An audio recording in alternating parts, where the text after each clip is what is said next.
Okay, let's just jump right in. Something is fundamentally changing about what a single person can do.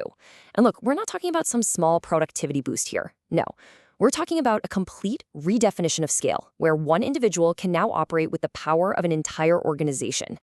You know, a phrase like that, it sounds like something straight out of a movie, right? Science fiction. But here's the thing, it's not science fiction anymore. This is a new reality that's emerging, like right now. And it's all because of AI.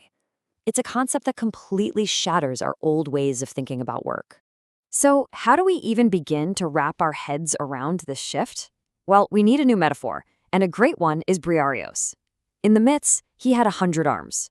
For our purposes, think of it this way. Imagine being a top-tier soldier, right on the front lines, and at the exact same time, you're the general in the command center, directing the entire massive system.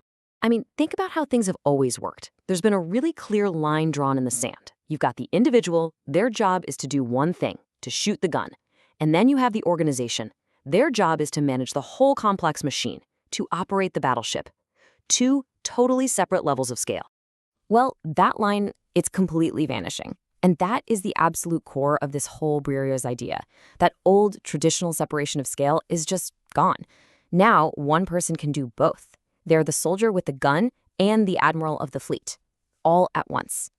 And this gives birth to a totally new kind of capability, something we can call scale variable intelligence. And it's exactly what it sounds like, right?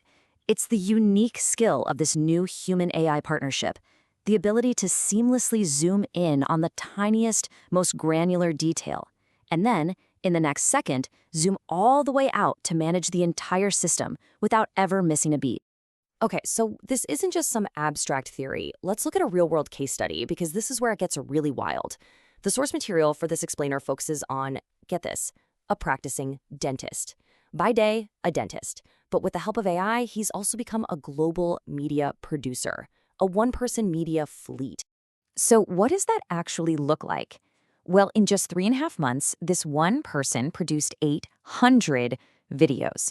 Just let that number sink in for a second. That's more than 7 videos a day, every single day. And if you think that's wild, it gets even crazier. We're not talking about 800 videos for his local community. Oh no. These were published across 6 different languages, targeting a global audience right from the very beginning. And the result? This one-man operation reaches 107,000 viewers every single month. To put that in perspective, just a few years ago, you would have needed a dedicated media company with a full staff and a big budget to pull that off. And the other stats, they tell the exact same story. Nearly 2 million impressions, over 138,000 views. The point here is that this isn't about one lucky video that went viral. This is a system. This is consistent, high-volume output at a scale that just isn't human. And that's really the crucial point. This person isn't just using a better tool, like trading a hammer for a nail gun. This is fundamentally different. AI is acting more like an external nervous system, literally extending the output scale of a single human brain to that of an entire media fleet. So you have to be asking yourself, why now? Why is this all happening right now? What switch just flipped that suddenly made these one-person battleships possible?